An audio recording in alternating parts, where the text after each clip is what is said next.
The NBA is on TuneIn, streaming every NBA game around the globe. It's time to bring you the confrontational front court of Michael Rapaport and Caron Butler. He'll go to the hole. There he is. There's the shooter. Bingo! That's a new record for a quarter. He's unconscious, folks. This is Two-Man Weave, live from South by Southwest in Austin, Texas, on the NBA on TuneIn, your home for the NBA Finals. All right. This is the Two-Man Weave. We got Caron Butler here. We are in Austin, Texas, South by Southwest. I want to take this moment to thank all the indie bands in the area for not playing any music temporarily. My name is Michael Rapaport. Filling in for Kenyon Martin is somebody I'm excited to talk about. Two-time NBA All-Star, NBA champion, Mr. Caron Butler. Thanks for having me here, baby. Appreciate it. Thanks for the love, Austin. You're now rocking with the best. We're not talking analytics. We're not talking measurements and all that stuff. We're talking facts. We're talking opinions. Tough juice. Rookie year, you played with the Miami Heat. You got drafted out of UCONN. This tournament, this Big East tournament, this NCAA tournament, what was this like? What's your fondest memory of being in the March Madness of it all and being successful? This, having your back against the wall and just, lose or go home, win and excel. I thought that was a great environment to be in because we didn't have expectations on our team because the year before we went to the NIT, but it was a great experience because, coming from a prestigious university like UConn, we're not used to being in that tournament. And, so I learned from that. And that summer, I took a lot of, a different approach, like in my health, in my weight, staying in a good rhythm, staying in a good flow, playing with the USA team that summer, went to China, won a gold medal, came back. I was prepared. I was in basketball mode, so I already hit the ground running. And then I was ready, and I was able and fortunate to lead my ball club, forward. And then we went to the Elite Eight, and we lost to the champs, Maryland. They took it all the way. It was a Hail Mary three-pointer by Blake. He hit Steve Blake. He hit a big-time shot in that moment, but, we left it all out there on the court, and it was an amazing feeling. All right, Caron Butler, my man Tuff Juice, I'm going to throw this at you, throw you for a little loop here, okay? I remember seeing you when you were in the league. I don't remember what brought it. I believe the season was going on. You were on The Tonight Show with Jay Leno. And at this point, you were still in the league. I don't remember what happened to get you on the show, but, you were talking about being an NBA player. You were young, and you were telling your story. It was very emotional, very genuine. It's the first time I saw you off the court. About a week later, now I'm going to throw you for a loop here, and I know you know where I'm going here. You may not. This is you got to, because this would have been one of the best social media moments of all time, but this is before Twitter and all that stuff. About a week later, 2 weeks later, Halle Berry, single Halle Berry, yes, goes on Jay Leno, and Jay Leno's asking her questions, and he didn't even bring up Caron Butler. She was like, I saw Caron Butler on here 2 weeks ago, and that's who I'm checking for. So she was basically shouting you out. My question is, first of all, has anybody connected those dots, or is that just me? It changed the dynamic of my household for a minute. Break it down. I mean, she basically shouted you out. She was basically like, yo, slide up in the DMs, but there was no DMs to slide up into. Come on, man, that's Catwoman. Dorothy Dandridge. And she gave me a shout out. It wasn't a shout out, my man. That was an invitation. There's a difference between a shout out and an invitation. And I was watching the show. Were you a married man at this point? I was engaged. Okay, you were engaged. Now your wife and you're I was still trying to figure it out. Okay. Now, did the players, what team were you with, the Wizards at this time? I was with the Lakers. Okay, you were with the Lakers. Now, that got around quick. I couldn't have been the only one that caught that. Hey, when I came in the locker room, they was like, what you gonna do? It wasn't a shout out, I'm a fan. It was like, yo, dude, this is before the DM. This was like, yo, Caron Butler. There ain't no other Caron. There ain't no other Caron Butler. Holler at me. This is me, Halle Berry. I'm on Jay Leno. She was looking in the... Yo, I was like, yo, my man Caron Butler, he's about to put in that work. Because rarely, everybody's like, Halle Berry, Halle Berry. Halle Berry was like, tough juice. I want to drink some of that tough juice. This is the two-man weave. Caron Butler is a married man. I just thought that was a very, very important part of pre-social media pop culture. I mean, I'm just going to jump in with your career. You had a very, very, very prolific NBA career. You played with people by the names of Kobe, Dirk, Lamar, Dwayne Wade.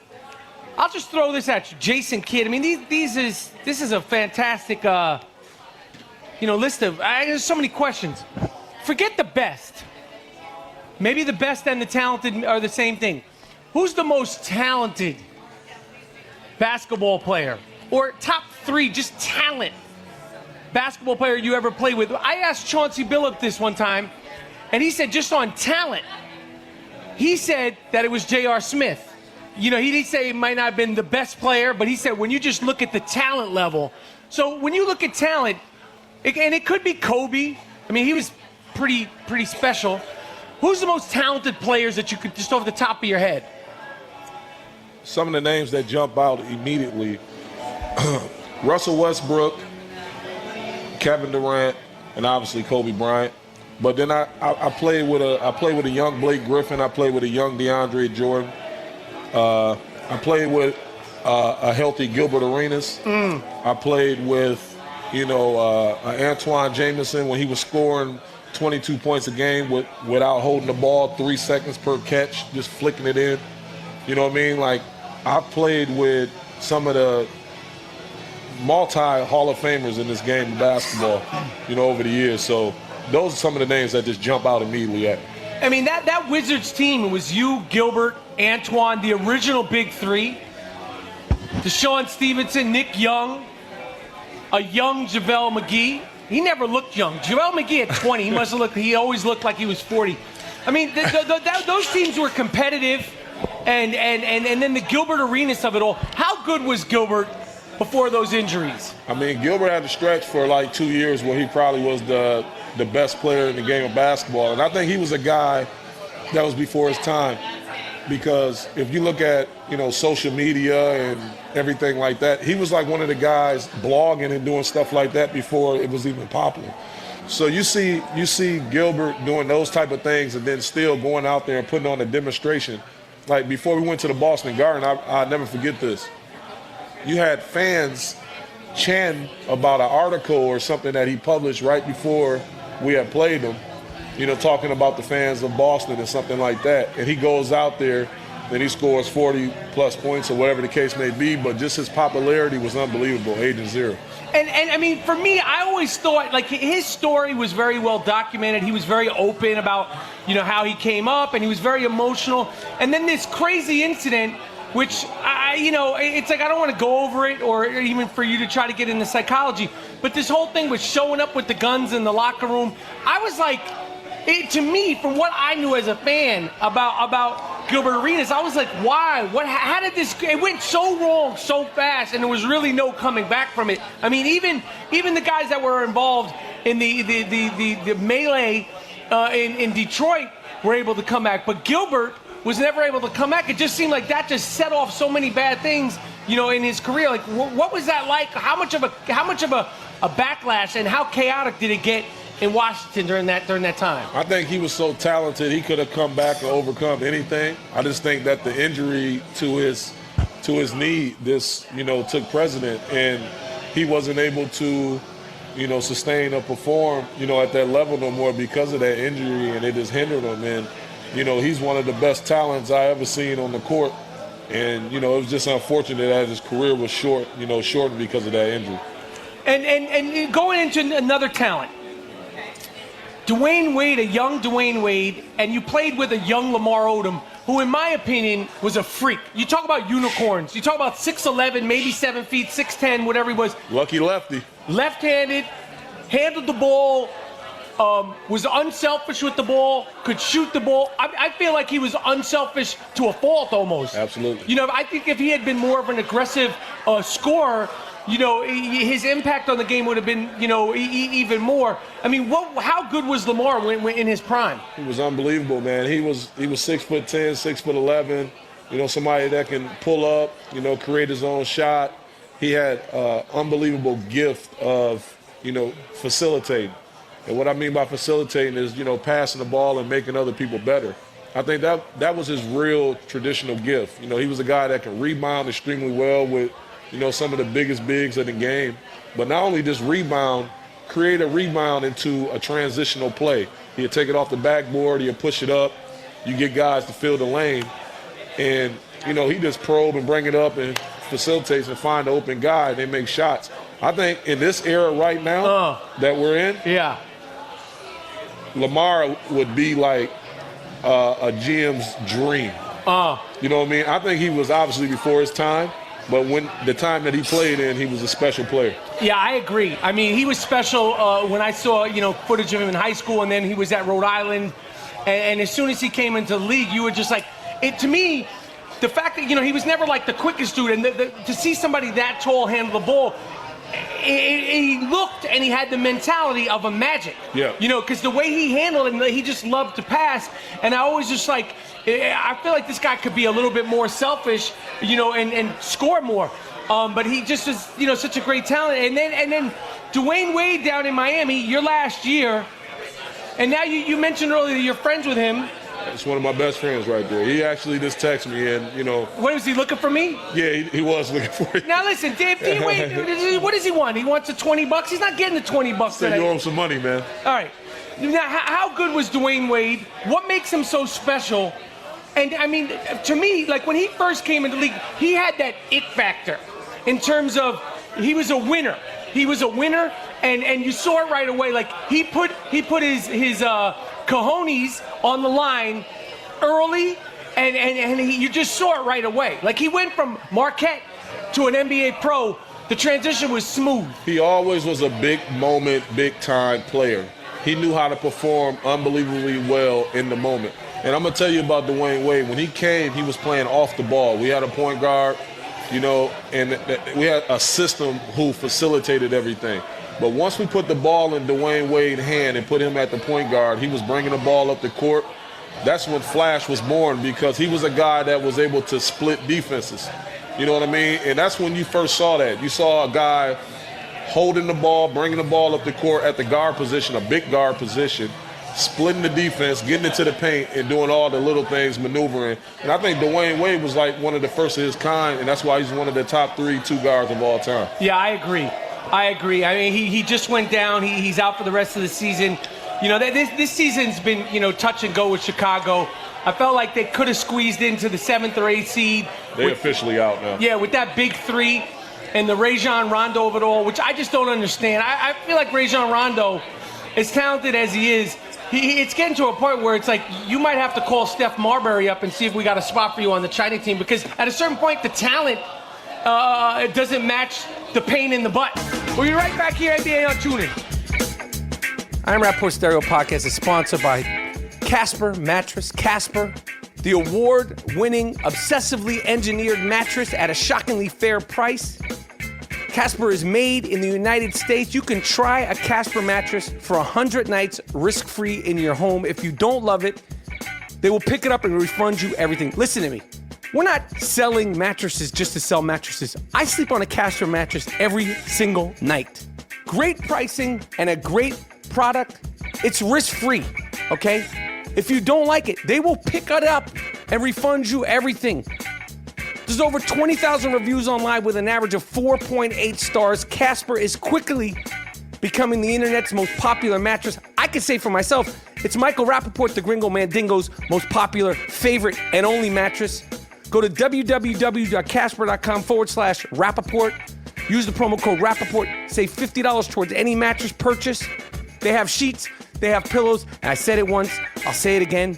They have doggy beds. They have doggy mattresses at Casper. Go to www.casper.com/Rapaport.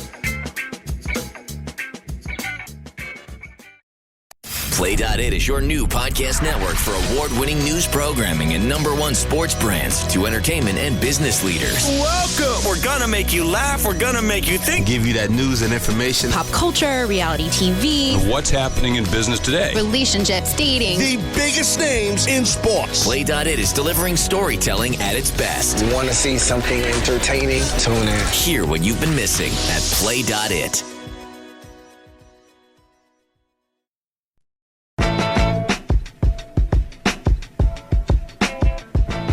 All right, it's the NBA on TuneIn, coming live and direct from Austin, Texas.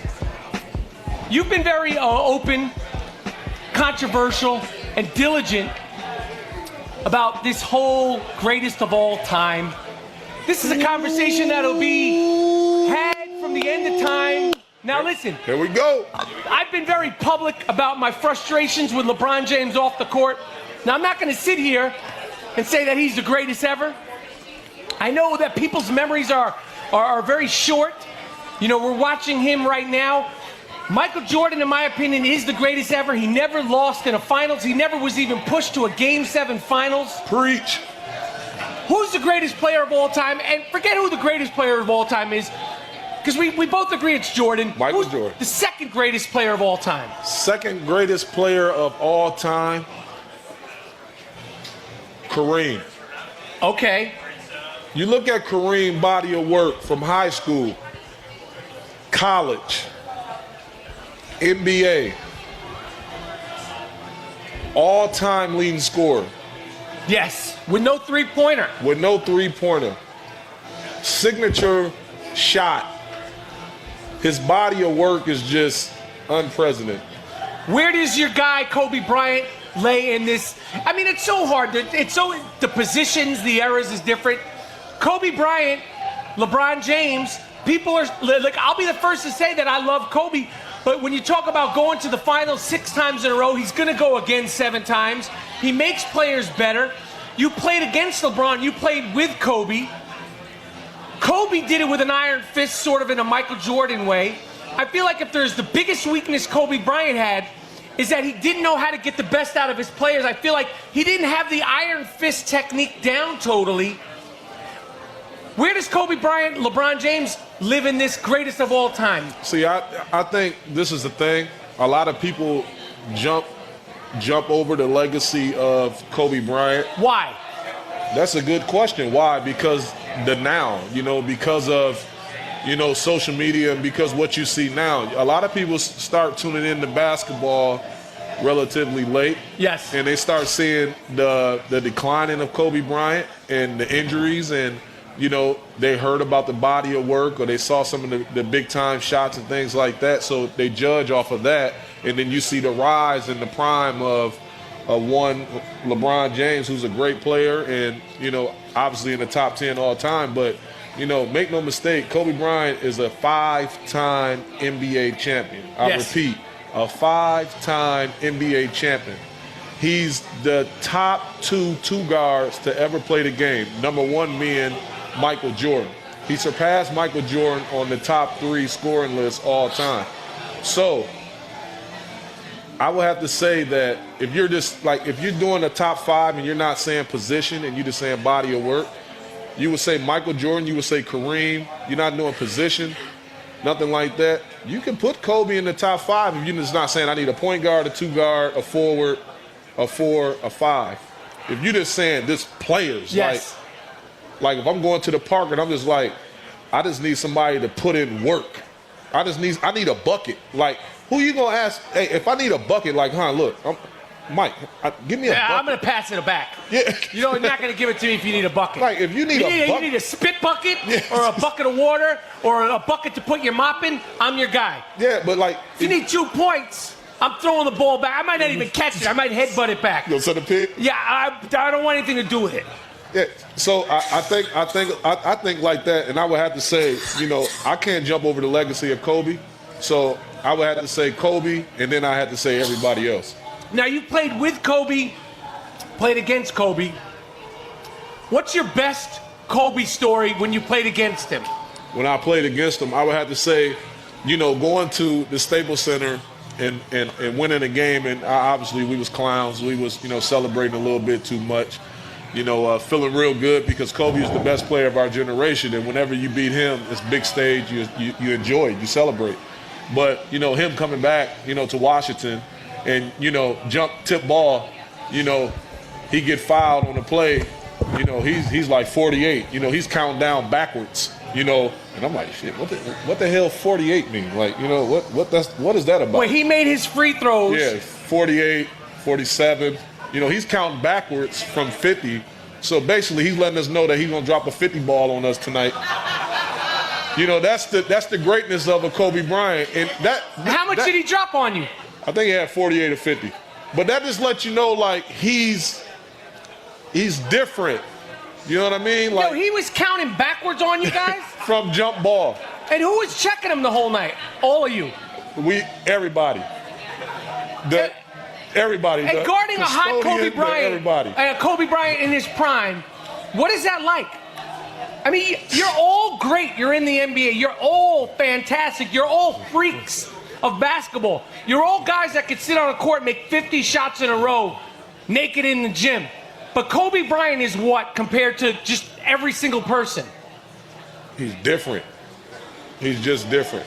You know what I mean? Like, you saw Kobe Bryant at the back end of his career drop 60 points in a game. This is after injuries. Dropped 60 points in this farewell game. Now, that was a little bit of an amalgamation because it was like you're going to score 60 points, but he made 60 points on like 160 shots. They were playing defense. I could have scored 30 with that many shots. Correct. They still was playing defense. Okay, but I could have went to if I wanted to see a Broadway show, I could have went to go see that schlock Hamilton instead of seeing that. I mean, it's a great story. I know people that can't go to the YMCA right now and score 60. I can't. I definitely can't. And he did that in the NBA game where the Utah Jazz was playing hard. Right. No, you're right. You're right. Despite the fact that he was chucking. Yeah, because it's like his name was Chucky. It's the moment. Because I got you. He performed in the moment like he always do. He's a showsman, and he came up and he put on a demonstration. And I'm no disrespect to Kobe. I love Kobe.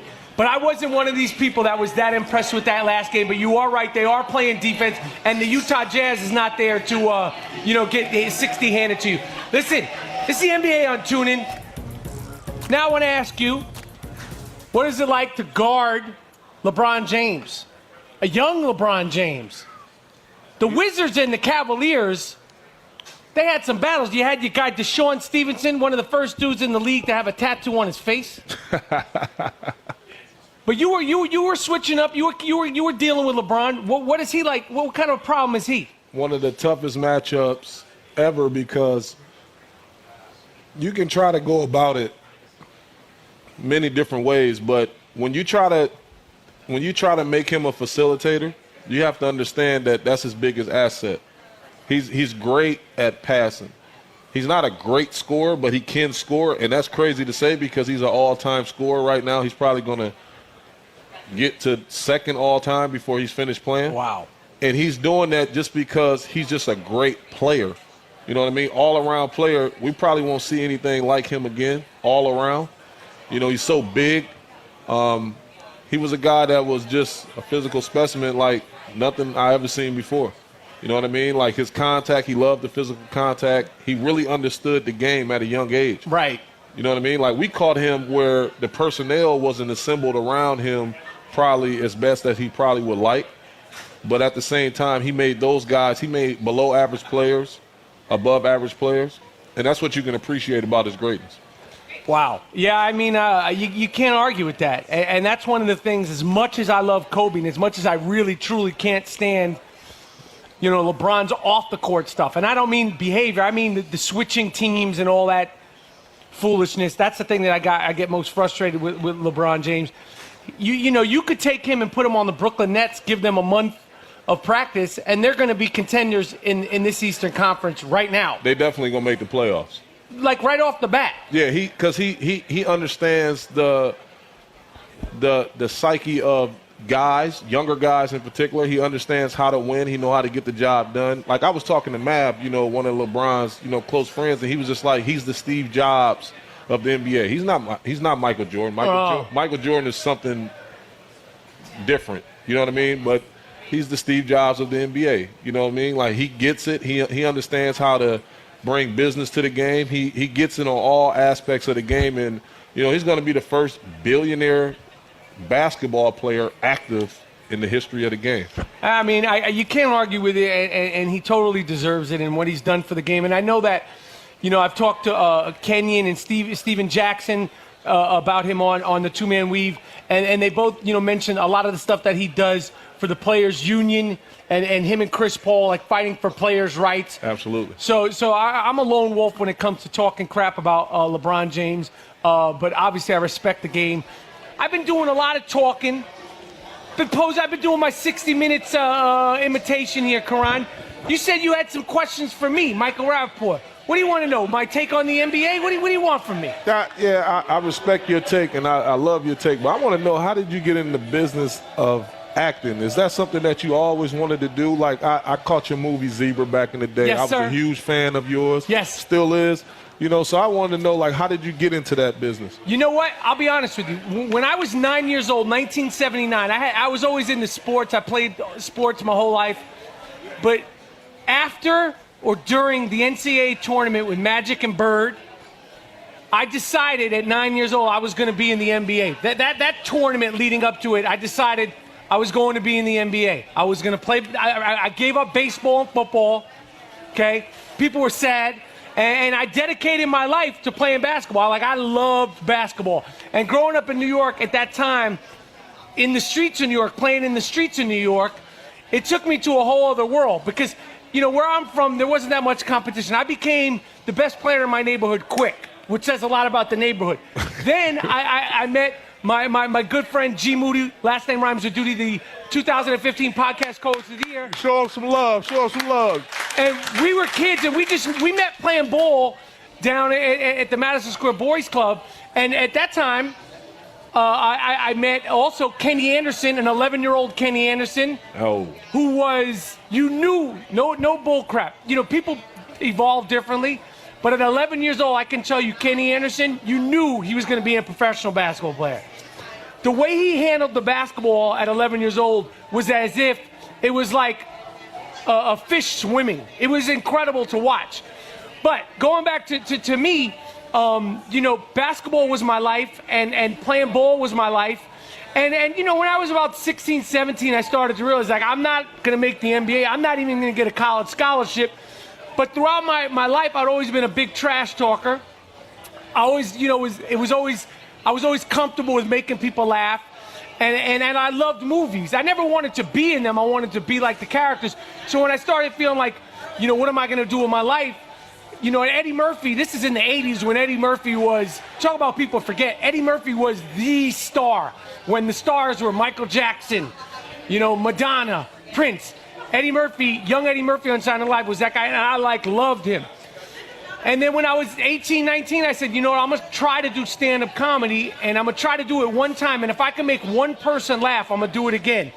And I did that. I started doing stand-up comedy, and then I, from being on stage as a stand-up comedy, and I was never Chris Rock. I was never great. Was you nervous? I wasn't nervous. And that was the thing about doing stand-up comedy. And that's why I knew, like, doing stand-up comedy and inevitably acting, like when I played ball, I had nerves. When I did stand-up comedy the very first time, I wasn't nervous. When I acted the very first time, it's probably the way it is for you when you play basketball. It's like, it's natural to you. Absolutely. You know what I'm saying? Like when you're in your zone, when the big moments come, obviously there's jitters, but when you start playing, and as much as I practice, as much as I love basketball, like it never came natural in terms of like that natural gift. I love the game. I love playing. I love practicing. But as soon as I did stand-up comedy, the very first time, I was 19. I wasn't nervous. It was like natural. And like when, you know, one of the things that I love about professional athletes, whether it's a basketball player, a fighter, a gymnast, they're so relaxed. You know, and when you watch great actors, and I'm not talking about myself, but when you watch like a Robert De Niro or a Benicio del Toro or a Sean Penn or a Denzel, whoever you're into, a Meryl Streep, whatever you're into, they're so comfortable doing their thing. There's no nervousness. It's like in between action and cut, that's like a safe place. It's like when you're on a court, when you're grooving. So when I started acting, that was as comfortable as I had ever been doing anything.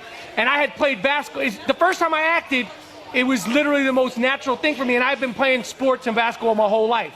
So I knew, like, this is what I want to do. And it was like something like I just thrived on, and I still continue to thrive on it. And, you know, the business of acting and the business of show, you know, and I've been doing it so long, it's a whole other animal. It's a pain in the butt. But in between action and cut, when I'm doing my thing, it's the closest thing I could compare it to is sex. It's euphoric. It's like when you're in the zone, when you're playing ball and you got somebody on skates and like you're not thinking about anything else. And for me, when I'm doing my thing, when I'm acting in between action and cut, it's the same thing for like an athlete, I imagine. Yeah, that's deep.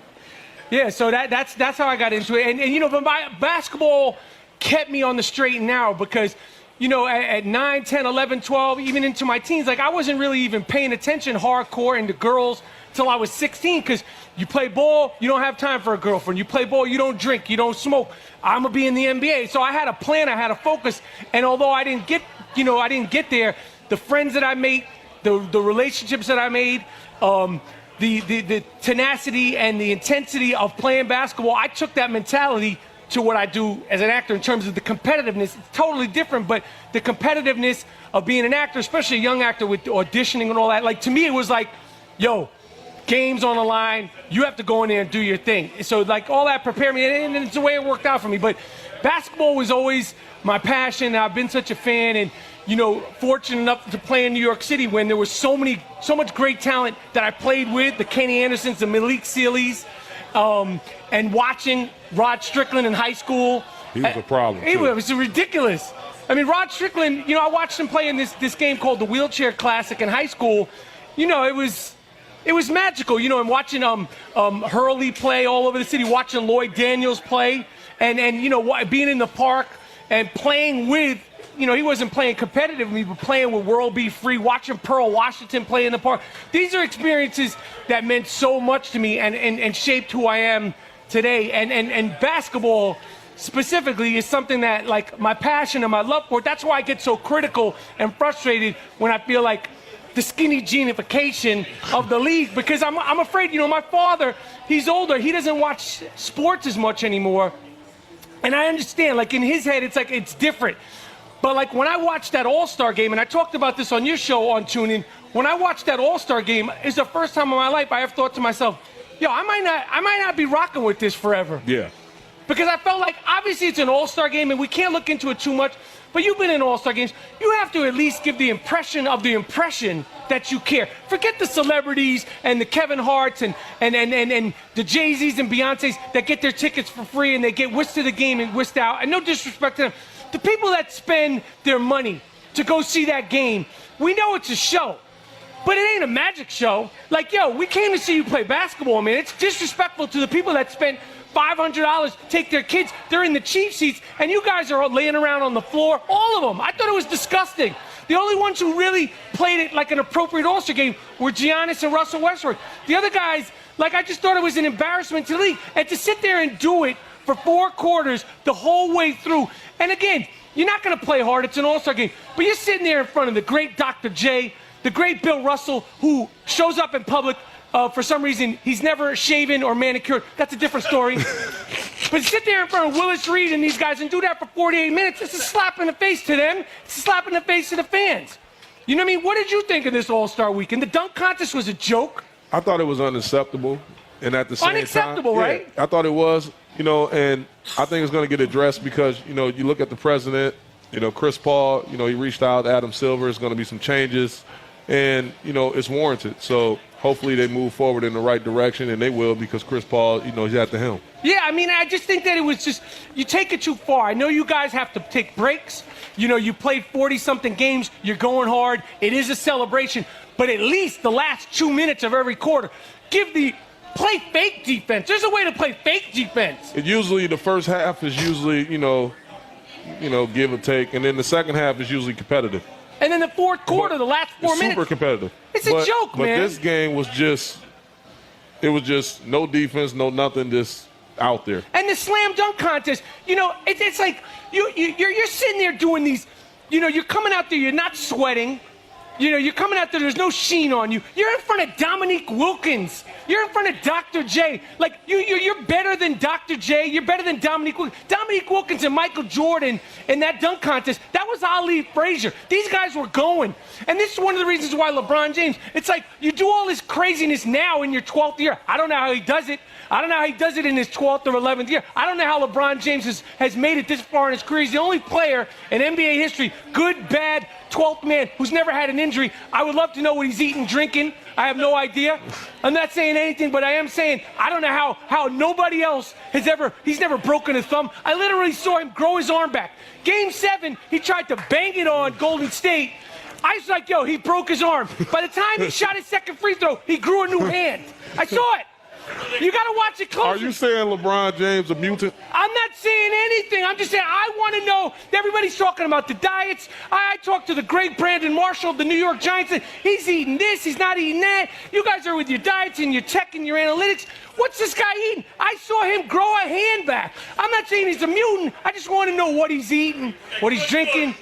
I want to know what kind of powders he's putting in his potions. I need a little bit. Okay, Caron, I go to the bathroom, all bets are off. I've tweaked ankles just walking to the bathroom. He's Cleveland strong.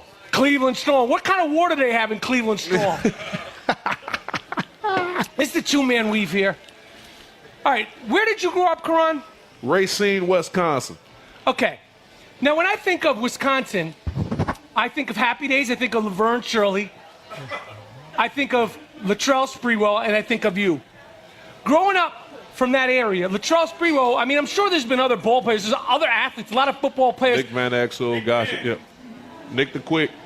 But Latrell was the first. Yeah. What did that mean, seeing somebody that was from the same state? I mean, you got the corn-fed linemen that come out of there. The big, white, shaved head, 320-pound corn-fed white guys that are coming out there. But I'm saying to see Latrell Sprewell, who's representing the same state as you, playing basketball in such a ferocious, tenacious way. As a young kid, he made it there before you, and then Nick made it there before you. What did it mean to see Latrell and then see Nick the Quick doing their thing? That was just, that was something that I always aspired to be. I saw them dudes on that platform, on that stage, already doing their thing, and then coming back to the neighborhoods. Sprewell had the rims that kept spinning, so when they come back to the communities, they'll, come through, and everybody saw them. They was, household names. They used their platform well, and, I was just like, man, that inspired me to, strive for my goals. And where you're from, you talk about it in your book, Tough Juice, My Journey from the Streets to the NBA. I'm from New York City. As far as, growing up in New York City, we think like, in the 70s and 80s, we thought that was the only place that things were like tough and rough. Obviously, as you get older, you hear about, and it's all from hip-hop, really. Yeah. It's like you start to hear about the West Coast, and you start to hear about the dirty. Unfortunately, no disrespect, there hasn't been no hip-hopper who's put Milwaukee on the map. But hearing about you, hearing about Latrell, and hearing about what it was like to grow up in Milwaukee, what was it like in that area? You said you were it was close to Chicago. What was it like growing up in Wisconsin for you? It was different because, you was exposed to, the neighborhoods, and like every neighborhoods or in the inner city, you was always exposed to, seeing violence at a young age. You was exposed to, seeing drug dealing. You was exposed to seeing all the things that you shouldn't see at a young age. And, me being a youngster, I was intrigued by that. Uh-huh. You know what I'm saying? I was intrigued about, seeing, my uncles bringing garbage bags of money into the household, and that was something that I was exposed to. So you're going to tell me as a 7th, 8th, 9th grader to go to school, sit in a hot box, for 8-9 hours, and then come out, and in those 8 or 9 hours you had made $5,000-$6,000, right? And I saw that, and I was just intrigued by it, and then that's what I started doing. I started hustling instead of going to class. And how off the rails did you get? How close were you to sort of being a statistic, winding up either in prison or, dead? How close were you to that? And then how did things change? Because to go from, that sort of lifestyle to go to playing at UConn and being a high school All-American and eventually in the NBA, that's literally like a road, like where you got a left turn and a right turn. Yeah, I was at a fork in the road many times in my life. I think the one that really was, devastating was the time where I went to high school. I was a freshman at school, and, the ATF, the Alcohol, Tobacco, Firearm Unit, had came to my school. They did a raid on the school looking for me. They found the .38 revolver on my possession. They found cocaine in the locker. Came and got me. Sentenced me to 2 years in corrections. Wow. And, I thought, that was the changing point, the game changer for my life. So when I got back out after doing that bid, I was just, looking at life totally differently. And, I wasn't trying to get no credibility or be something that, I wasn't, I just try to do positive as much as possible and try to exhaust that because I knew the streets was going to always be there. And how much basketball, when you were incarcerated, you're in juvenile detention, how much basketball were you able to play, and when did that start to become your focus? Yeah, when I first got in there, I was exposed to about 2-3 hours of basketball. Usually when guys be playing cards in the day room and stuff like that. I would go out and play for canteen. You know what I mean? Because my mother was on government assistance. She was working, but she was on government assistance, single parent household. So, I would go out there and just play for canteen and try to uplift my canteen. So, I was playing for meals. You know what I mean? Really grinding out there, playing playing for a bigger brunch, a bigger everything, and that's how I got better. And that's how my competitive drive got there. All right, this is good stuff. Caron Butler. If you haven't read his book, Tough Juice, My Journey from the Streets to the NBA, it's also going to be made into a movie. Mark Wahlberg is going to produce it. I'm going to try to audition and play you. It might be out of my age. Listen, don't discriminate. Okay, last year they made a big brouhaha over the Oscars, and sort of who should play what and what. I'm going to make, listen, I might have to audition, that's fine. I don't want to put limitations on what I could do. Talk more about Caron Butler's life. Talk more about the Western Conference Finals. Everything that has to do with the NBA. Austin, Texas, South by Southwest is the two-man weave. NBA on TuneIn, Michael Rapaport and Caron Butler. The people have spoken. We are a 5-star podcast. We've even got soft-ass T-shirts to prove it. Anytime you hear something on the I Am Rapaport podcast that is 5-star worthy, go to iTunes and give us 5-star reviews. You could do it as many times you want. Leave us a review. We see everything. Ask a question. ILO us. Whatever you want.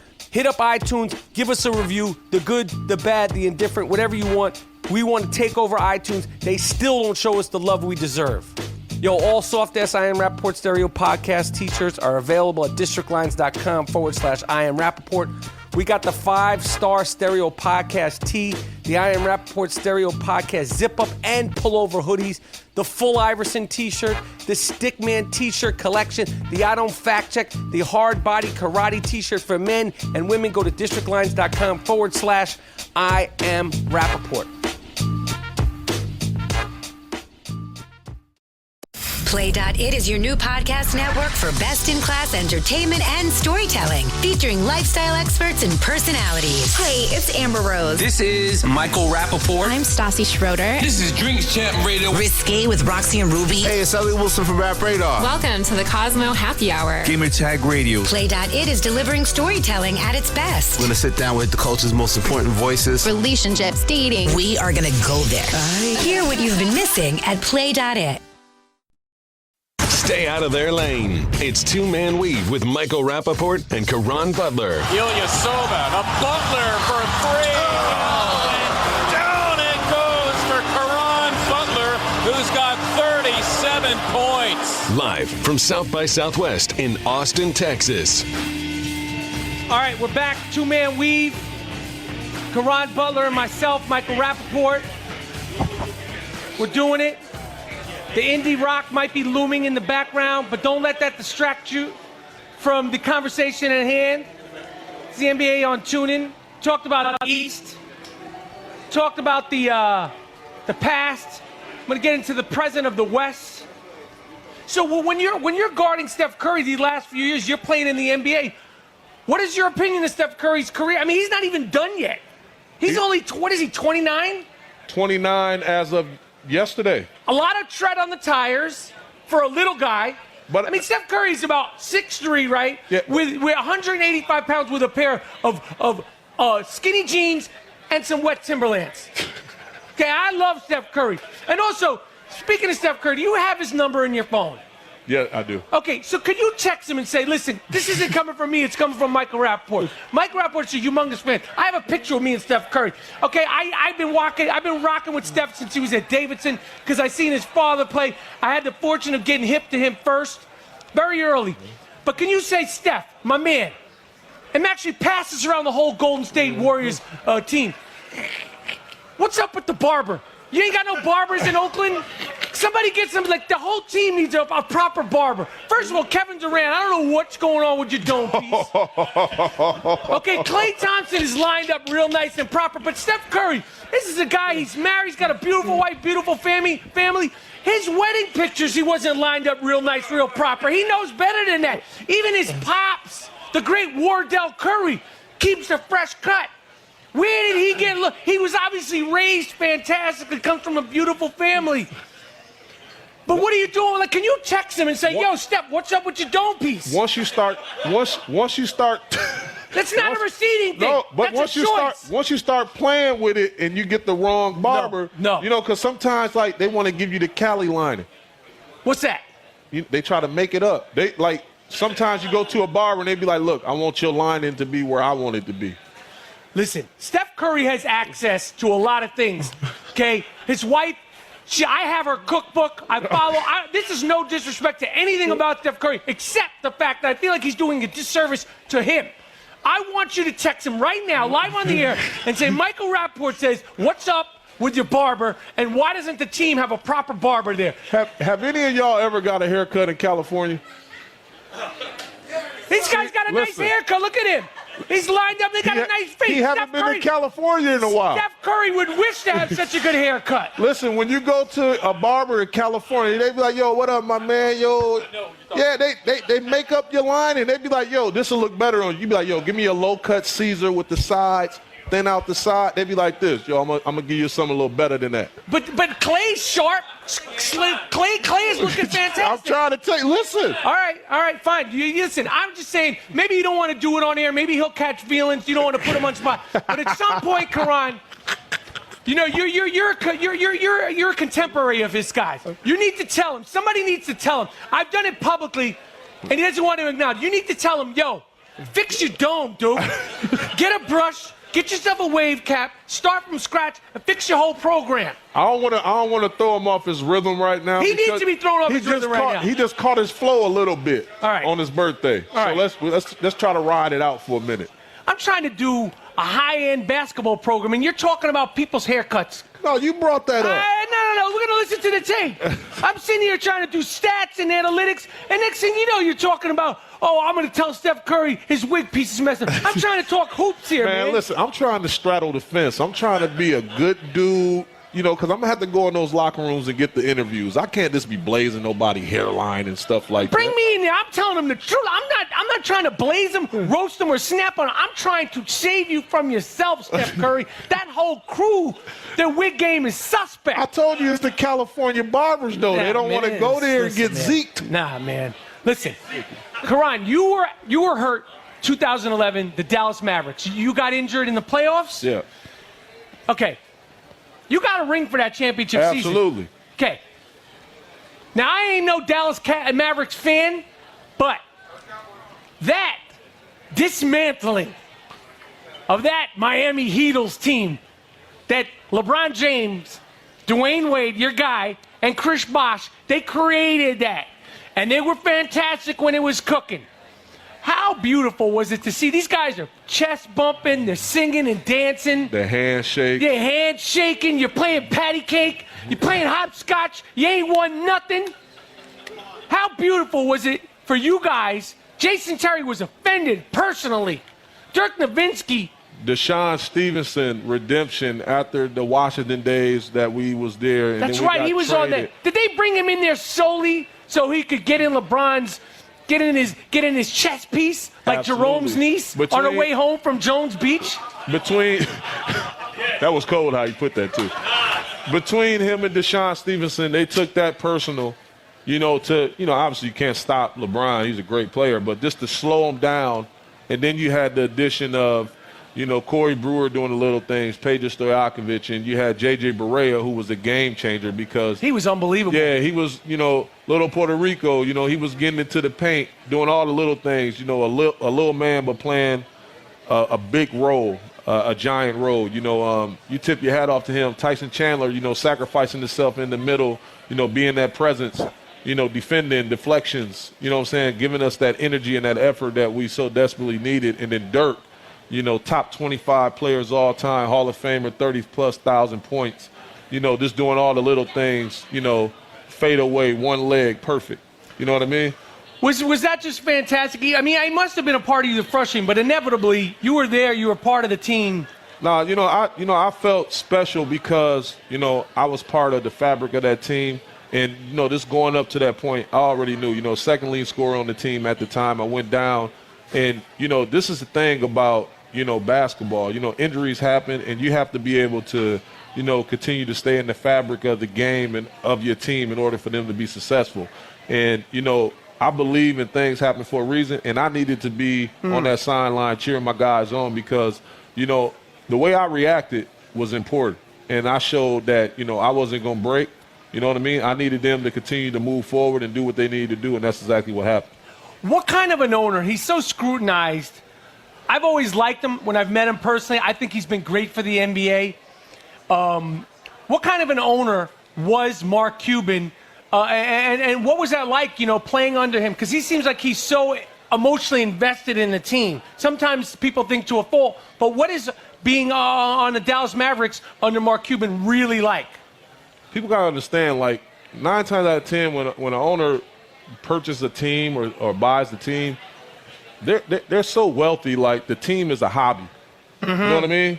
It's like a piece of art. Yeah, I got a couple of Picassos. I'm going to get a basketball team also. Yeah, I'm going to have a basketball team. I'm going to have, I'm going to have this. I'm going to have, I got an island off of Tahiti. Yeah, it's a hobby. I'm going to buy the Dallas Cowboys. Yeah, but, when you have someone that really takes, pride and want their fingerprints on the shape up of the team and how it's going to be structured, how they're going to, abide by certain rules and criteria and the makeup, that's important. And Mark Cuban's the type that connects the fans, the community, and everything with the team. And, he's passionate about it, and it's unprecedented what we see today.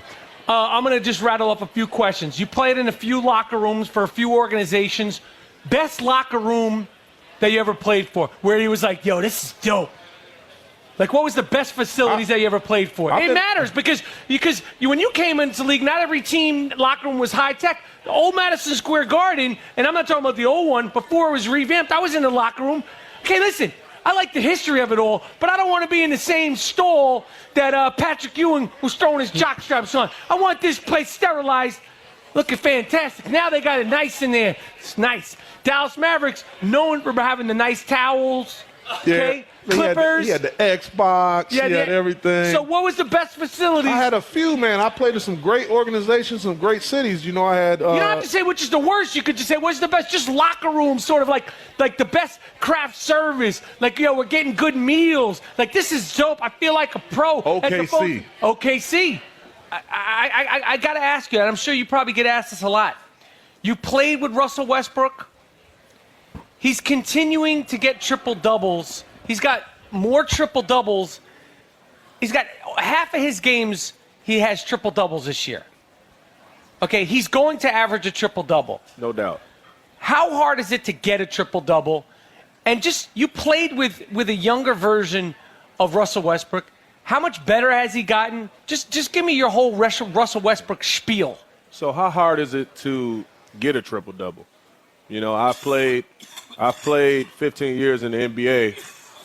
I've obtained 3, and I consider myself a very, very good all-around player. Yes. Jason Kidd, guys like that. I don't know what the range is, but you can only imagine that those guys probably totaled, 100 and something, whatever the case may be. Oscar Robertson was the last one to average a triple-double for a complete season with 41 for the year. And now you look at guys like Russell Westbrook, James Harden, who's almost total on that on a night-to-night basis. And not only is he doing it, but he's doing it in a form in which he's going out there and getting 30 points, 10-plus rebounds, 10-plus assists at the guard position, which he's not the biggest guy, but he's super talented with an unbelievable motor and with an unbelievable will to win. And what I've known with his development is more centered around him, the team, and he's more willing to pass. And once he started doing that, pass first, and still being aggressive with that motor and with that energy, all the guys have bought into the system, and that's why they're running harder. That's why they're running the lanes. They're running faster because they know they got an opportunity every time he gets the ball. He's a one-man's fast break show, and if you run, he's going to find you, but if not, he's going to do something good. Something's good going to happen, and he's become must-watch television. Does he ever take, like, what's Russell Westbrook like? I mean, one of the things that's crazy about watching him as a fan, his interviews, he's got the voice of Walter Payton. I remember when I was a kid and I first heard Walter Payton talk, I was like, he sounds like Michael Jackson. Like, he's jumping over people, running through people, punching people. Same thing with Russell. He's the most tenacious player that I think I've ever seen. And we're talking about guys that when I think of just pure tenacity, Allen Iverson, Latrell Sprewell, you know, even in a different position, Moses Malone. But Russell is just, for him to do it 84 feet, is it 84 feet or 92 feet? 92. See, I play the game at 84 feet. Excuse me. Yeah, that's all right. It's all right to take some feet out of it. Yeah, but he plays, you know, he'll grab the rebound and go coast to coast, full speed. You know, I mean, is Russell Westbrook like, is he just have like a freak stamina? Or is it just will? There's got to be, I mean, what is his deal like in his downtime? Have you ever had coffee with him? Like, he can't drink coffee. Russell Westbrook on coffee. He do the do. He do the do. He do the do. He do the Mountain Dew, man. That's, you know, Mountain Dew Extreme. Yes. You know what I mean? Is that the drink of NBA champions? That's the drink of the champions. And Mountain Dew, it's got that extra Extreme. kick. Don't forget the Extreme. You got to do the Mountain Dew Extreme. Yeah. That's like a tip right there. Why you didn't tell me this when I was still trying to make a jump into the league, man? I didn't know myself. I'll still be out there right now. Mountain Dew Extreme. Yes. Yes. Okay. So when you need that Russell Westbrook. Hey, man, I'm the plug. I just gave it to you. Mountain Dew Extreme with a good trainer. You in there. So Russell Westbrook, I mean, in terms of his work ethic, you know, when you were with OKC, I mean, what's his story? What's his deal? Like, when he's working out, when you guys are in practice, is he full tilt? Yeah, you know what? He works smart, and he's extremely crafty. You know, when you come in, he's the first person. Him and KD was always the first two individuals at the arena, at the practice facility, working on their craft, watching film on themselves, the game prior, chalk talk, and then they go out there on the court, and they get their reps in. And what I mean by their reps is they're getting shots on the court in places where they get shots in the game. Mm-hmm. And then things that you may see on a pick and roll, like you may see a guy, a big show, a 4 or a 5 man. That's a power forward or a center. If they show on the pick and roll, the coaches will show. Sticks a hand out, plucks at the ball. Russell Westbrook, he dive at the guy, he retreats, and then he attacks the outside leg. So you saw him working on that craft night to night, you know, day to day, practice to practice. And now you just see it's like it's effortless. Now, you talked about Westbrook and OKC. The one thing I want to double back in, the Oscar Robertson of it all. Okay. 1961, 1962. All right, Caron Butler is a very, very well-respected player. Tough, hard-nosed athlete. 1961, 1962, you'd average 35 points, 20 assists, 20 rebounds a game. And I say this with no disrespect to the great Oscar Robertson, but I've yet to see any highlights of him dribbling with his left hand. I feel like comparing what Russell's doing in this era with the athletes, the technology, the analytics, the evolution of man. No, don't look away, Caron, because I want to hear your take on this.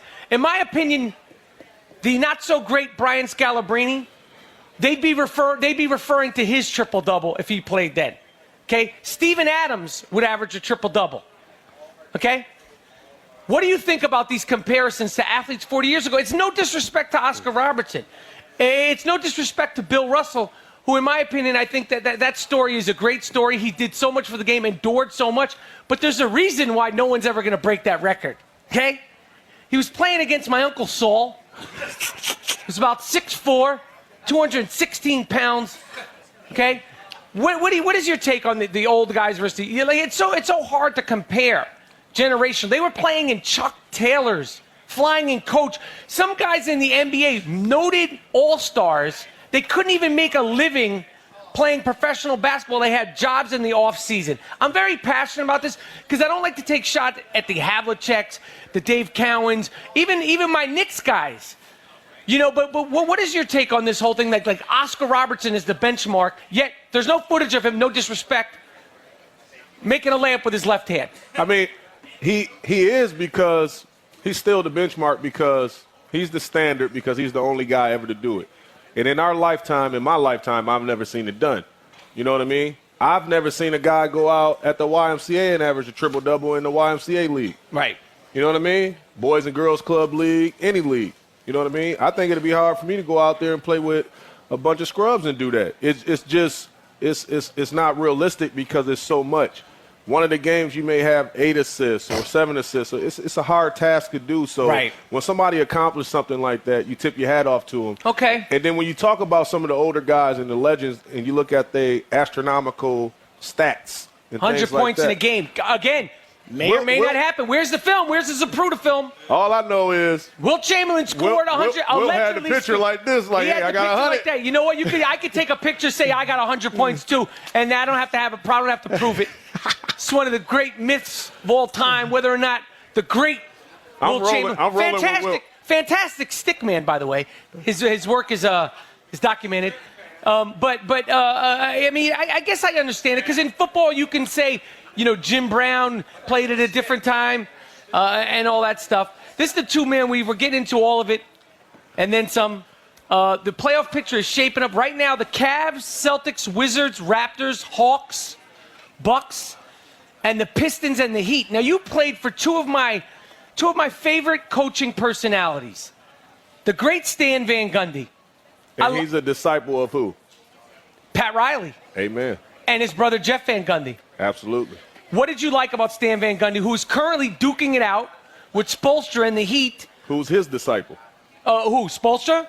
Pat Riley. But Stan had the team first, and Spoelstra was under him, so it's just good to see the levels and the connections right there. Do you see it, the similarities? Like, are you surprised by that? Absolutely. And the style. So, like, you look at those two teams in Miami and in the Pistons. Like, the Pistons always been a great second-half team.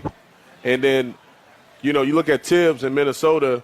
You know, Minnesota caught on the second half, you know, because they starting to pick up concepts. You know, Cat and those guys. And, you know, losing Levine was huge, but they're starting to pick up the concepts defensively, and they're going to hold their hat on defensive end, and then the offensive stuff is going to take care of itself. They're going to get turnovers and things like that, protect the paint, create a pace of the game off of that. And that's what the Pistons and the Heat's going to do. Every night they bring their lunch pail. They play a certain style, a certain way, night in and night out. They got a system. They stick with it. They lose by it. They win by it, and everyone's bought into it. And that's why they're going to be a tough out. You know what I mean? So, like, with the Bucks, and with the Bulls losing Dwayne Wade for the rest of the season, man, speedy recovery. You know, it's wide open for both of those teams, and the Bucks got to play really good basketball going forward to stay in the mix, because otherwise, you know, you're going to see the 7th spot and the 8th spot filled by the Pistons and the Heat, and the Bucks looking on the outside of the playoffs. Now, my guy Stan Van Gundy, crazy. He always sounds like he's had a rough weekend. It could be Wednesday, and he sounds like I'm always like, Stan, what rock did you crawl out from underneath of? Come on! I'm down here! Listen, Caron, I need you to get out there and body up. Come on! Let's get a cheeseburger after the game, Caron, but right now, I need you to get a couple of rebounds and man down on defense. Get that rebound! It was right in front of you. Hard? It's the 4th quarter. You go into a huddle. You got this lunatic, and it's proven his brother's a lunatic too. I love the Van Gundy brothers. Can you hook this up I would love nothing more to go on vacation with the Ryan brothers of the NFL and the Van Gundy brothers and like talk about the hangover. I think we could get wacky. Okay? We can get wacky. Me, Jeff, Stan, Rex, and what's the other Ryan brother, the one who looks like a Rob, the Big Lebowski. I mean, when you come into a fourth quarter, you're in a tight game, and you're playing with Stan Van Gundy. You do not want to be in that huddle. Is it hard to keep a straight face sometimes? It is. You know, it's the first quarter with Stan. You know, the first quarter he's on, you know, some coaches on 5 then because there's so many different emotions in the game, and then you got to channel them because you're dealing with 12, 13 different personalities, right? And then you got the assistant coaches. You got the assistant head, the player development guy, boom, boom. So you got 3 other coaches right there. So you're trying to stay level, but Stan is like at 12. All the time. Is he a good teacher? Is he a good coacher? One of the best. A good coach? One of the best I've ever seen. Why? What is it about it? What does a coach need to get a professional basketball player's attention and respect? You have to have a true understanding of the game, which he has. And you can tell. How quick can you tell? From the things that you tell, the things that he's telling to you or preaching to you. Like, you can spot BS when it's BS. You know, you call it. You know, like you can't sell me that when I go through that door, it's not another show going on and TV's on the wall. I've seen it already. But you be like, no, it's cool in there. Just it's a staircase and you walk through and that's it. No, I saw other people in there. No. It's a staircase and you just walk through. Like Stan, it's a clear picture of what it is. You know what I mean? Like he's gonna let you know what it is. Look, we play the Cavs tonight. LeBron's a problem. I don't know. You got to figure it out. He can do X, Y, Z good. One of the greatest players. This is what it is. You know, it's going to be hard. I'm not saying it's going to be easy. Some coaches may go in there and be like, hey, we can stop him. They give you the I have a dream speech, and it's like, okay, let's go do it. Like, yeah, come on, man. Like, be realistic. You know what I mean? So Stan is like, Caron, I know LeBron's going to score 46 points on you. I don't care about that. I don't want you to. Don't get upset about that. Keep your head on a swivel. If you get a chance, knock him on his ass. I don't care. Fight. I need to hang out with Stan Van Gundy, man. I want to take him out for meatballs and Chinese food. I just want to see him eat. Now, tell me about the rest of this Piston team. No, I'm serious, man. Can you hook that up? I just want to see him eat. I want to take him and Jeff out. Those are my guys. Jeff and Stan Van Gundy, man. Let's go. Like, I want to take them snowboarding or something. We'll be right back here, NBA on TuneIn. Tim and we will be right back, live from South by Southwest in Austin, Texas. It's the NBA on TuneIn, your home for the NBA Finals.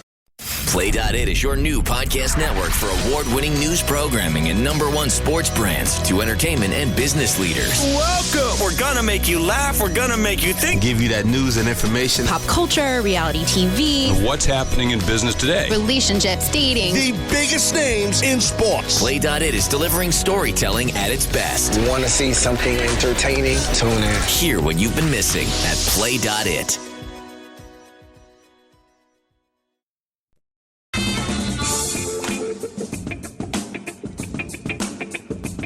What is the rationale? Have you know, when you were in your prime, when you were in the thick of it, would you ever consider sitting out a game if it wasn't an injury thing? No, you know, you try to play. I mean, I've broken my hand, I tore my labrum, and I still played in games because, you know, the thing was back then was you wanted to show that you was borderline a superhero.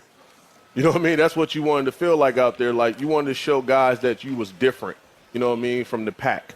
You know what I mean? Right. Like that's how you got paid. Like now you get paid through analytics. He can run and cut and get 15 deflections in the half court. That's how you get paid now. Like your agent come up with these sheets and these forms like, but look how many deflections he had on a Sunday in a big game. Like, come on, man. Like, and that's why you see guys getting these astronomical contracts.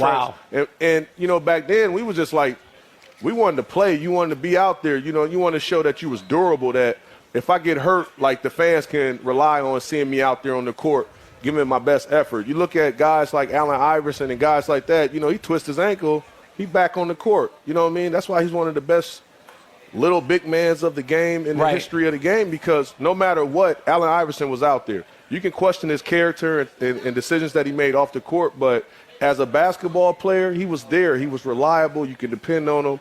He wasn't going to give you the best of everything he had in the tank. Even if he was running on fumes, he wasn't going to give you his heart and soul on the court. When you articulated it right there. You got any Allen Iverson stories? He didn't seem like he was a talker. Allen Iverson, like the little dudes, to me, when you're that small, first of all, there's a little bit of, nuts.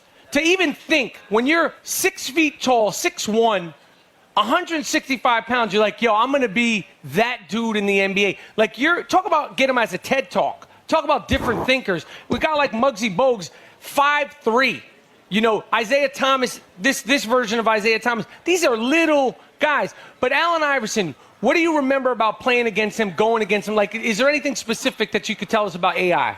He was wired different. Obviously, he was aggressive. He was a guy that, always played the game and wore his emotions on his sleeve, played with all of his heart. I remember being in Washington, and he came to the paint, and we had a big lineup. It was me, myself, Antoine Jameson, and Brendan Haywood. Brendan's 7-footer. He slams him, he bangs him. Allen Iverson hits the ground. He jumps back up, and I'm like, man, every time he come in here, man, knock his ass to the ground. And he looked back at me. He said, I'll be back. You know what I mean? Like, and he came back, probably about 40 times. It wasn't nothing. Like 46, so it was like he different. Like, you know what I mean? Like, guys are wired different. Like, just because you're going to bang, like, I'm going to keep coming. You're going to have to do that all night. The 4 other times I see you the rest of the season because we're in the Eastern Conference. Like that, you respect that. That's why when he walks through the hall and everything and in the Hall of Fame, you salute him. You like, man, he deserves that. Right. Man, that was earned. That wasn't given. That was earned. Right. He wasn't afraid of that bump. Yeah.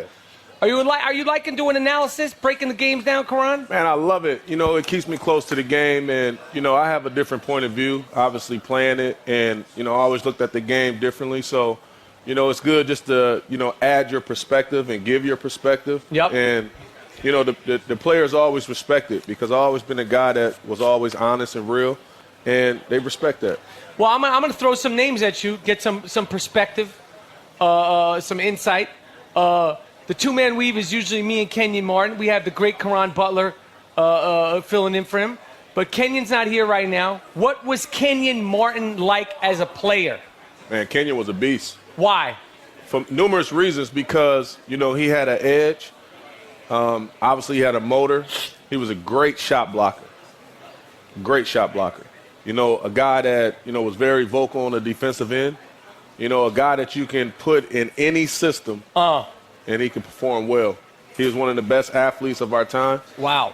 You know what I mean? Like, you got to think about it. You look at a guy like Kenyon, Kmart playing with Cincinnati, having the leg injury and still being the number 1 pick and then going on and having the career that he had.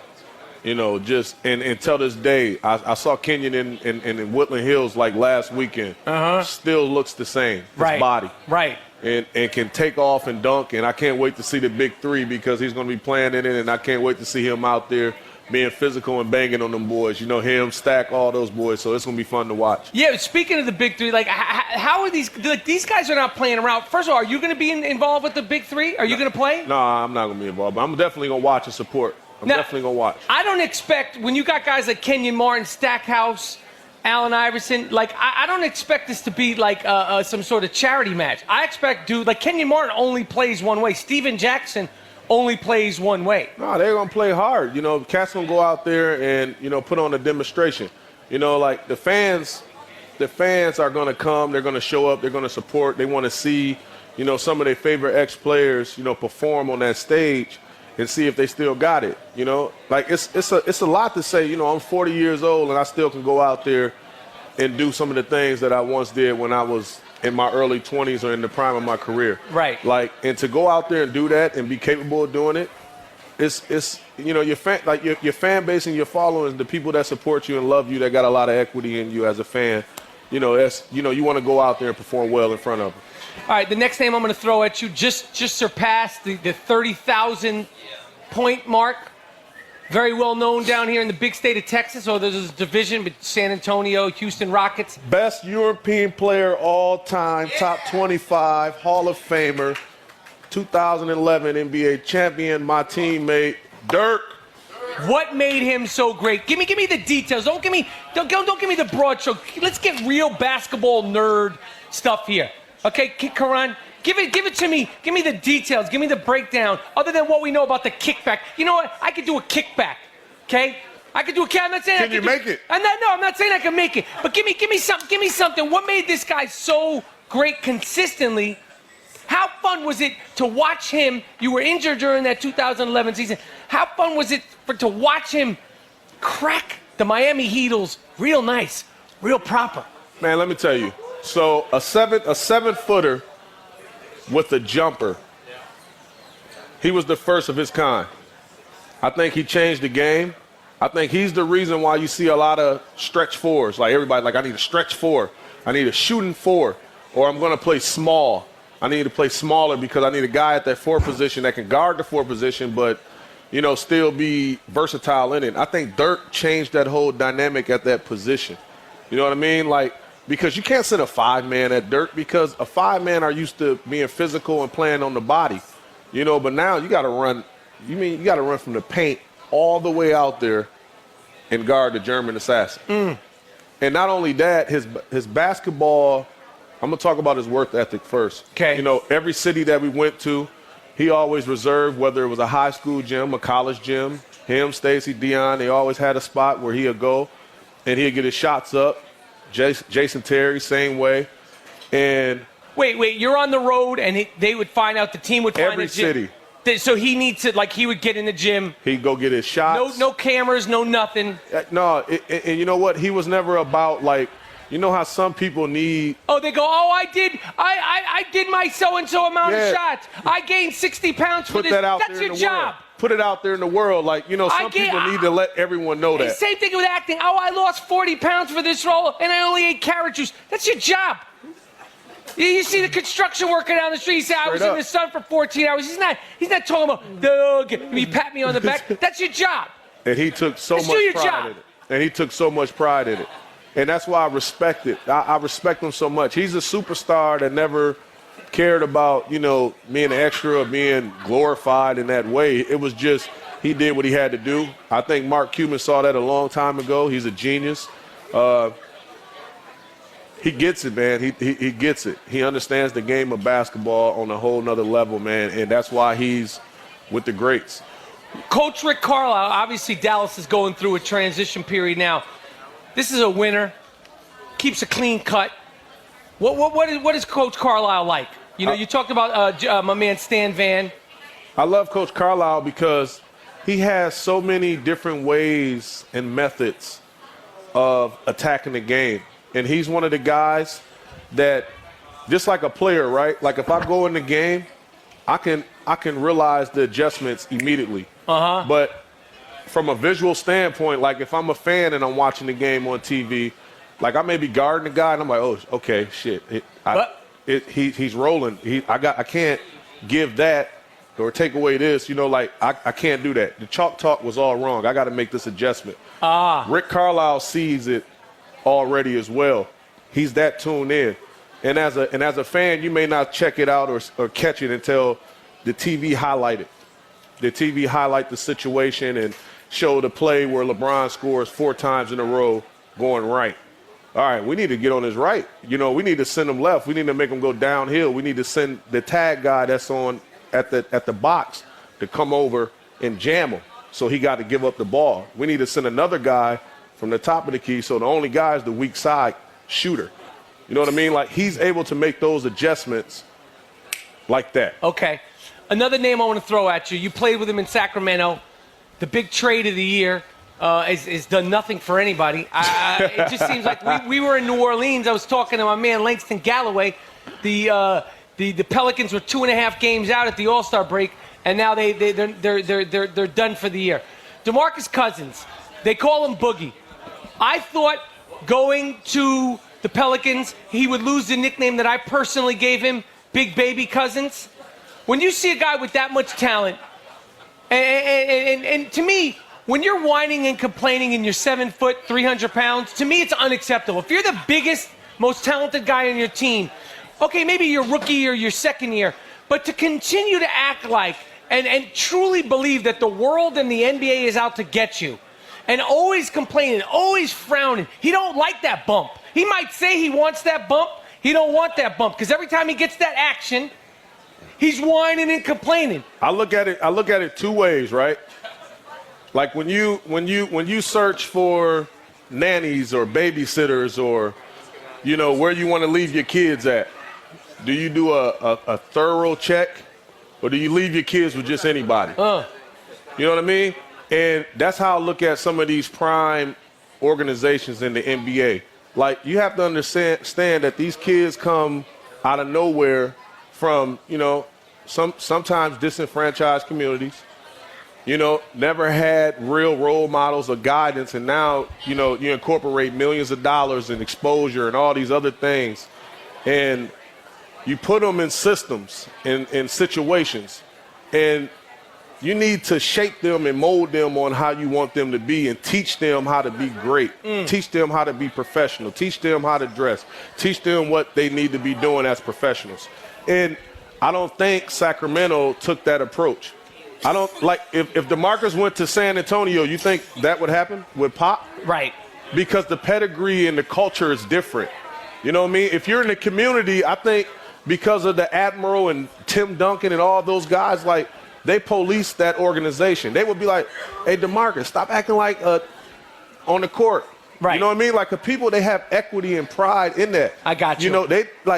You need a community to raise that situation, but, you tolerated it because you don't know no better. So whatever they let him do, that's what he did, and then now it's gone too far. So now you expect him to change all of a sudden because he's in a new environment? Not going to happen. It's not going to happen. Like, what is he to do now? Like, it's too far gone. He's 8 in.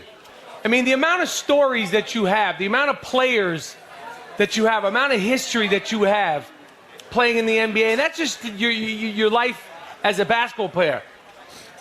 You wrote a book, Tough Juice, My Journey from the Streets to the NBA, which is now, the rights have been bought by Mark Wahlberg and his company. Mark Wahlberg is about that producerial life. Mark Wahlberg has his hand in all sorts of stuff. Mark Wahlberg, remember they used to call him Marky Mark? They should call him Money Mark. Money Mark and the Funky Bunch. Because they're counting that paper for real. So your book, the rights got bought by Mark Wahlberg's production company, and they're actually going to make it into a film? Yeah. Did you ever imagine that your life, before you made it into the NBA, at your lowest low, that number one, you'd be sitting here with Michael Rapaport on NBA and TuneIn? Never, because, I was a fan of yours, too, at the time. I told you, Zebra, man. Yes. I used to have that on VHS. I said, hey, yo, bring it up. Yo, bring some noise. I told him, I was like, yo, bro, I used to watch that movie all the time. That was my go-to. And, now to be sitting here next, we vibing, we entertaining, we working on the same network. It's just unbelievable, bro. But I appreciate that, Caron. But to go from the adversity that you came up against, and this is all in your book, and if you never read and you hadn't gotten your hands on Tough Juice, My Journey from the Streets to the NBA, where can people find it, Caron? You can go to Amazon.com. You can go to Barnes & Noble. Did you do the books on tape? I did not do audio. You got a good, baritone voice, emotional voice. I say we get this puppy of books on tape, and you can't just skip to making it into a movie, a major box office film. Man, I did paperback and hard copy. It did so well, man, and then it just kind of took a life of its own. And then once, me and Mark partnered, and it is like, I get it. I was in a whirlwind, man. All right, I talked to you yesterday about, the sort of, when you were, before you transitioned from just being buck wild. How did you wind up, you were incarcerated, juvenile detention, and then you got out, you were focused. How do you go from that and the stigma of that, being locked down, to having scholarship offers up the wazoo, to getting to UCONN? Like, those years seem so sort of fragile. How did you just sort of, keep on the straight and narrow? Because, I had praying people around me. My mother, my grandmother was strong in the church. I always was a believer in the book. And, no matter what I did in my life or what I was doing, I always, my foundation was strong, through Christ. So you know, through all my adversities and everything I've done and everything that I was doing at the time, you know, when I start going back to my circles, you know, my circles wasn't there. My friends wasn't there no longer. You know what I mean? Andre died. He got killed. You know what I mean? He got shot. You know, James Barker Jr., he got killed. He got shot. You know what I mean? All of these things I saw visually, and that was my future. Right. I knew that that would be my future. Either I was going to have to kill someone was going to kill me in these streets, or I was going to spend the rest of my life in penitentiary, you know, from doing something that I didn't have to do. Right. You know what I mean? And I had a talent. I had a niche. You know, I could play the game of basketball. And at this time, you know, we had one pipeline. We had one community center that had access to Nike. And Nike had a traveling team that was taking people out of the community and taking them all across the world and putting them on these platforms through the AAU circuit where college coaches can see you. Okay. And I was just like, I got to give this a shot. You know what I mean? Like, if I can get on that stage one time and somebody see my talent and see that I'm hungry and to see, you know, and I can share my story to a John Thompson, you know what I mean? Or, you know, a Jim Calhoun or whatever the case may be, it'd be a game changer for me. Right. And that was my mindset. That's what I was thinking. So I went to the Rumble in the Bronx. I went to the big LA tournament at the time. I went to the grassroots tournament in Georgia, dominated all of them, MVPs, and it changed my life forever. You know what I mean? Because I wasn't in that box no more. You know, so I got exposed to some different things, and then people saw me, and then they gave me more opportunities, more windows started to open, more doors started to open, and you know, it was a wrap after that. When you see these young kids in the NBA on the fringe of blowing it, on the fringe of self-destruction, on the fringe of, you know, sort of behaving themselves out of the league, on the fringe of taking things too far, on the fringe of possibly even getting, you know, in real trouble outside of the NBA. Guys like you, guys like Kenyon Martin, are you able to talk to them, or do dudes need to figure it out on their own? When you see guys going broke, you know, and you know, winding up with nothing, like, do you want to like shake them and scream? Like, you know, like I feel like a guy like you who did it and who came from so much adversity, and you know, and who's a real dude who's standing in front of you as opposed to some, you know, doctor with PhDs. You could tell these kids, yo, this is going to go by quick. Absolutely. You can be replaced In a heartbeat. You know, you could be out of this league. You could be on a highlight reel one season, and then 2 seasons later, you're trying to get 10-day contracts, you know, with teams, and you're not even 30 yet. Well, this league is a revolving door, and I hate to put it in these terms, but everybody's recyclable, and that's the reality of this game. That's the reality of the business. I always say that fans are great. They're much appreciated, but the roar of the crowd is not for you. It's for what you can do. And when you can't do it no more, they'll be cheering for somebody else. That's just the reality of this business. And I don't put my heart in it. I put my heart in things that I believe in, and I'm passionate about it. My God, my children, my family, family first, and then all the other things fall under that. So like I tell the young guys, like you got to have a foundation. This is how you got to believe. Like you can't go into the NBA searching for credibility. Like you got to always be humble. You know what I mean? Like don't praise yourself all the time, because like when you praise yourself, you'll be humbled, and when you humble yourself, you should be praised. Like that's words. So like that's how you got to go about it. And I think a lot of the dudes, like they come in it with just some of the and we got some good ones out there. But some of the guys, like, they get jaded because, you know, so much is given to them at a young age, and they just need to get humble sometime and get a reality check. Now, it sounds like AAU, in a way, saved your life. Kevin Garnett, you know, has talked about, just in terms of basketball terms, you know. The old AAU. The old AAU. But now in terms of guys coming into the NBA, we're in the midst of the NCAA tournament. We got these kids coming in literally 18, 19, 20 years old. And the Devin Bookers are far and few between. The guys that can immediately play in the NBA. Guys are getting drafted now off potential. Whereas not even that long ago, you had to be NBA ready to get drafted. I mean, I think that, you know, shutting down the high school guys. There's pros and cons to that. But the quality of the league, well, what is your take on this?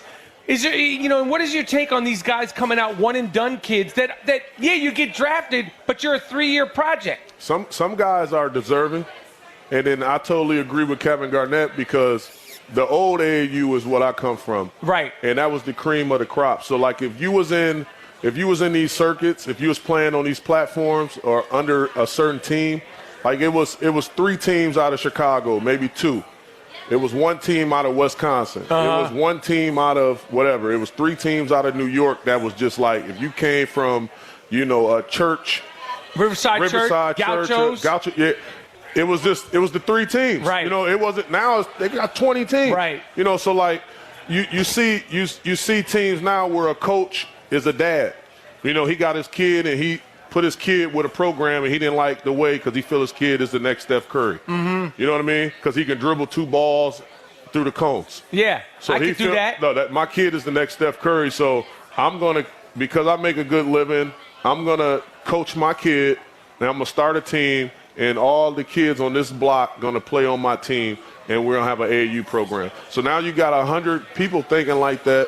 And doing that, and it's watering down the system. Mm-hmm. So now the skill set's not the same, and then now guys come in, with watered down skills. And they really do. Yeah, and then you place them in the hands of, the colleges, and then, people lay their eyes on them and they see the potential. So then they get drafted early with all these expectations, and then they go into a real grown man world where everything is this, politics, sharks in the water. Everything, like the business of basketball is brutal. And if you place a kid and insert a kid in there without knowing the unknowns of the game, like the real unknowns, like the game is unbelievable. It can take you to places where you've never been. It's great, but it's a lot of unknowns and it can be damaging. So if you put a kid in that, it could swallow him.